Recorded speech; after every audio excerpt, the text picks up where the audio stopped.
माजी मुख्यमंत्री पृथ्वीराज चव्हाण यांच्याकरता ही निवडणूक सोपी नाहीये। मत मागण्याकरता त्यांना गावोगावी आणि दारोदारी फिरावं लागतंय। एकीकडे काँग्रेसचे माजी आमदार विलास काका उंडाळकर पाटलांनी बंडखोरी करून चव्हाणांसमोर आव्हान उभं केलंय, तर दुसरीकडे राष्ट्रवादी काँग्रेसनं विलास काकांना पाठिंबा देऊन पृथ्वीराज चव्हाण यांच्यासमोर अडचणी उभ्या केल्यात। पृथ्वीराज चव्हाणांनी गेल्या काही महिन्यांपासून दक्षिण कराडमध्ये कामांचा धडाका लावलाय। गेल्या 4 महिन्यात पृथ्वी बाबांनी दक्षिण कराडमध्ये 450 कोटींच्या कामाची उद्घाटन केली। कराड शहराबरोबरच गावांनाही त्यांनी निधी देऊन इथला मतदार आपल्याकडे वळवण्याचा प्रयत्न केला। आता याच कामांच्या जोरावर ते मतदारांसमोर मत मागायला जात आहेत। महाराष्ट्राला खऱ्या अर्थाने सुजलाम सुफलाम करण्याकरता एका हाती काँग्रेस पक्षाच्या हाती सत्ता देणं अतिशय गरजेचं आहे। तुम्ही काँग्रेस पक्षाचा आमदार निवडून दिला आणि त्या ठिकाणी बहुमत आलं तर निश्चितपणे आपल्या सर्वांची सेवा करण्याची मला पुन्हा संधी मिळणार। आज मला संधी मिळाली आणि त्या संधीचा फायदा करून कोट्यावधी रुपयाची कामं मला या ग्रामीण भागामध्ये विकास कामं आणता आहे। कशा करता आमदार खासदार म्हणून काही किरकोळ कामं करता येतात। संबंध मतदारसंघामध्ये 2-3 कोटी रुपयाची कामं आपल्याला करता येतात। माझाही खासदार फंड होता, मी काही कामं केली। पृथ्वीराज चव्हाणांनी एवढी कामं केली असली तरी त्यांच्यासाठी ही निवडणूक सोपी नाहीये। या निवडणुकीत त्यांच्यासमोर 7 वेळा इथून आमदार असलेले विलास काका उंडाळकरांनी कडवं आव्हान उभं केलंय।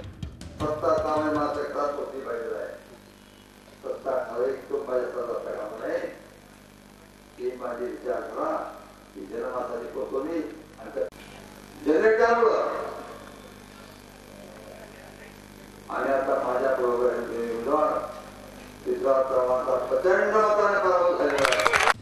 7 वेळा आमदार असलेल्या विलास काकांना ग्रामीण भागात मानणारा मोठा वर्ग आहे। विलास काकांचं घराणं 80 वर्षांपासून काँग्रेस बरोबर आहे। असं असताना पक्षानं विलास काकांचं तिकीट कापल्यानं दक्षिण कराडमध्ये नाराजी आहे।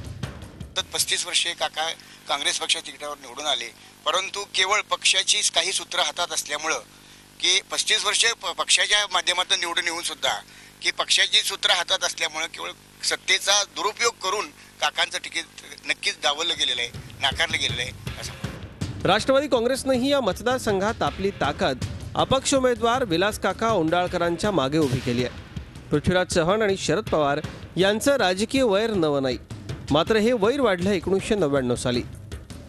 1999 साली राष्ट्रवादीची स्थापना झाली आणि त्याच वर्षी झालेल्या लोकसभा निवडणुकीत राष्ट्रवादीच्या उमेदवारानं पृथ्वीराज चव्हाण यांचा पराभव केला। या पराभवाची सल पृथ्वीबाबांना होतीच, त्यामुळे महाराष्ट्रात मुख्यमंत्री म्हणून आल्यानंतर त्यांनी राष्ट्रवादीला टार्गेट करणं सुरू केलं। आघाडी कोणावर तुटली हा एक विषय आहे।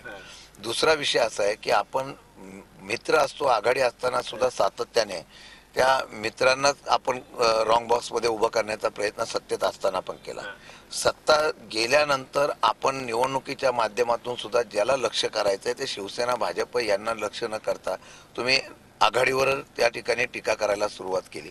शेवटी असं आहे, प्रत्येकाला मग आपलं व्यक्ती स्वातंत्र्य आहे, लोकशाही पद्धतीने मग स्वातंत्र्य आहे, त्यामुळे मग मुख्यमंत्री तसं जर लक्ष करत असतील, राष्ट्रवादीला बदनाम करण्याचा प्रयत्न करत असतील तर राष्ट्रवादी सुद्धा त्याप्रमाणे उत्तर देत। पूर्वाश्रमीचे काँग्रेसचे असलेले अतुल भोसले यांनीही शेवटच्या क्षणी भाजपात प्रवेश करून भाजपकडून उमेदवारी मिळवली आहे। दक्षिण कराडमध्ये पृथ्वीराज चव्हाण काँग्रेसचे उमेदवार, विलास काका उंडाळकर पाटील काँग्रेसचे माजी आमदार आणि भाजपचे अतुल भोसले हे पूर्वाश्रमीचे काँग्रेसचे आणि शिवसेनेचे अजिंक्य पाटील हेही DY पाटील यांचे चिरंजीव। त्यांचं घराणंही काँग्रेसच्या विचारांचंच आहे, त्यामुळे इथं सामना रंगणार आहे तो खऱ्या अर्थानं पूर्वाश्रमीच्या काँग्रेस उमेदवारांमध्येच। पृथ्वीराज चव्हाण यांची स्वच्छ प्रतिमा लोकांसमोर ठेवून काँग्रेसच्या निवडणुकीला सामोरं जात आहे। पृथ्वीराज चव्हाण यांच्या नेतृत्वाखालीच ही निवडणूक लढवली जाते, परंतु राज्यभर दौरे करायला पृथ्वीराज चव्हाणांना वेळ मिळत नाहीये, कारण त्यांचं लक्ष दक्षिण कराडकडे आहे। कारण दक्षिण कराडमधील निवडणूक त्यांच्यासाठी सोपी नाही। व्हिडिओ जर्नलिस्ट प्रशांत कोचरेकरसह दीपक वातुसे, झी मीडिया, दक्षिण कराड, सातारा। पृथ्वीराज चव्हाणांचा 1999 साली कराडच्या लोकसभा निवडणुकीत पराभव झाल्यानंतर 2010 सालापर्यंत ते दिल्लीच्या राजकारणात रुळले। 2010 नंतर राज्यात मुख्यमंत्री म्हणून आल्यानंतर ते विधान परिषदेवर आमदार झाले, पण आता 15 वर्षांनी पृथ्वीराज बाबा पुन्हा एकदा सक्रियपणे निवडणुकीच्या रिंगणात उतरले।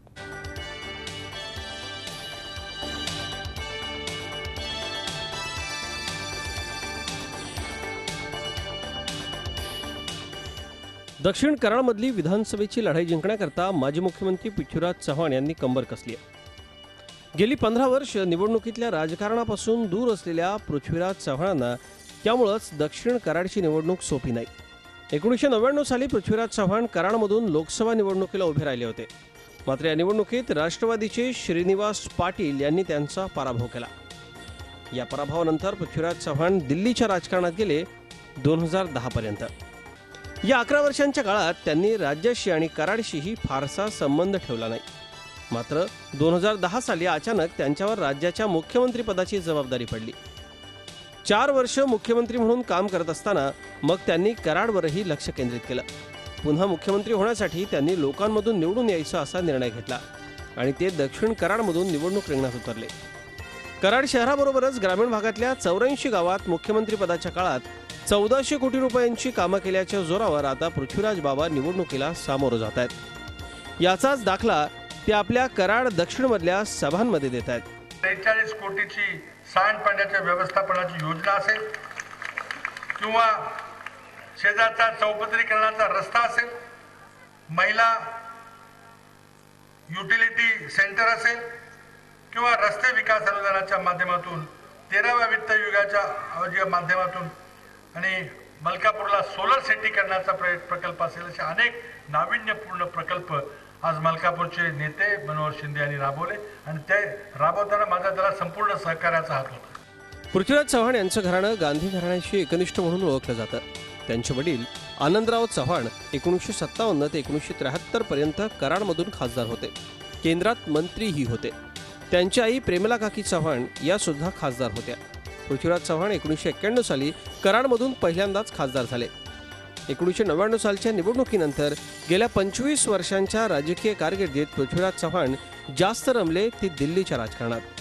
पक्षानं 2010 साली राज्याच्या मुख्यमंत्रीपदाची जबाबदारी दिल्यानंतर ते पुन्हा राज्याच्या राजकारणात परतले आणि आता दक्षिण कराडच्या निवडणूक आखाड्यात उतरलेत.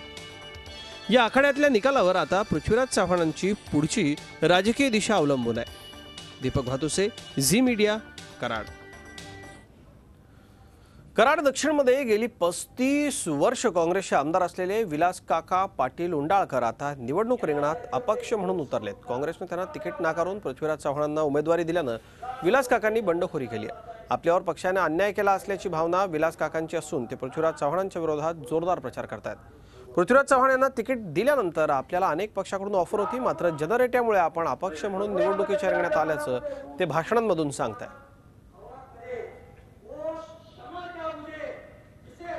माझे विचार हे राष्ट्रीय विचार आहेत.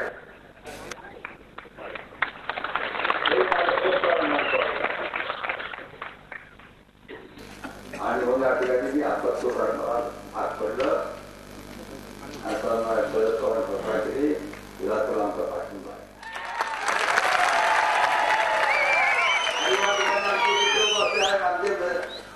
आरोग्य पवार साहेब त्यांनी प्रत्येक मात्र कधी पाठिंबा नाही.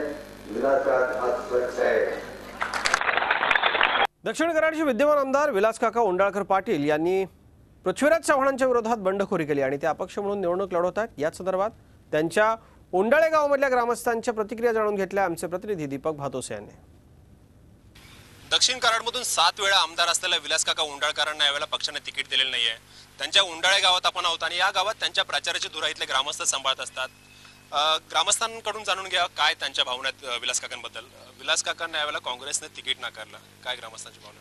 गेली 80 वर्षे काँग्रेस पक्षामध्ये काम करणारे उंडाळकर घराणे आहे. काकांच्या वडिलांनी स्वातंत्र्य दादासाहेब उंडाळकरांनी 40 वर्षे काँग्रेस पक्षाचं काम केलं. स्वर्गीय यशवंतराव चव्हाणांना सहकार्य केलं की त्या भूमिकेत असताना त्यांना अन्न पुरवण्याचं भाकरी पुरवण्याचं काम केलं. त्यानंतर स्वातंत्र्यानंतर सतत 35 वर्षे काका काँग्रेस पक्षाच्या तिकिटावर निवडून आले. परंतु केवळ पक्षाची काही सूत्र हातात असल्यामुळं की 35 वर्षे पक्षाच्या माध्यमातून निवडून येऊन सुद्धा की पक्षाची सूत्र हातात असल्यामुळं केवळ सत्तेचा दुरुपयोग करून काकांचं तिकीट नक्कीच डावललं गेलेलं आहे, नाकारलं गेलेलं आहे असं म्हणा. तुम्हाला कळतं काकांना गरज आहे गावात प्रचाराला येण्याची? काही गरज नाही. ही प्रचाराची जे आहे ध्रुवा ती सगळी सर्वसामान्य जनतेने घेतलेली आहे आमच्या इथं. आज जर विचार केला आपण तर आमच्यातला एक मुलगा असू दे, या भागातला जिल्हा परिषद आमचा 36,000 याचा जिल्हा परिषद मतदारसंघ आहे, येळगाव गडव उंडाळ जिल्हा परिषद मतदारसंघ. या गणामध्ये आमच्यातला एकजूट, कारण का वाडीतोड्याचा विकास, आम्ही राहतो हे डोंगरी भागामध्ये राहतो, वाडीतोडीचा विकास ही केवळ 35 वर्ष एकच ध्यास, सकाळी 7 वाजल्यापासून रात्री 1 वाजेपर्यंत काकाने एकच ध्यास घेतला की जनतेची सेवा करणे. ह्याच्यामध्ये तिने पहिला देशामध्ये नदीजोड प्रकल्प केला, तो वाकोर्डी योजना, बुद्रुक वाकोर्डी योजनेचा केला प्रकल्प. तो देशामध्ये आदर्श प्रकल्प झाला. महाराष्ट्रामध्ये सिंचन व्यवस्थेवर काकाने फार मोठी भर दिली. वाडीतोड्यामध्ये छोटे छोटे लगे पाझर तलाव केलेले आहेत.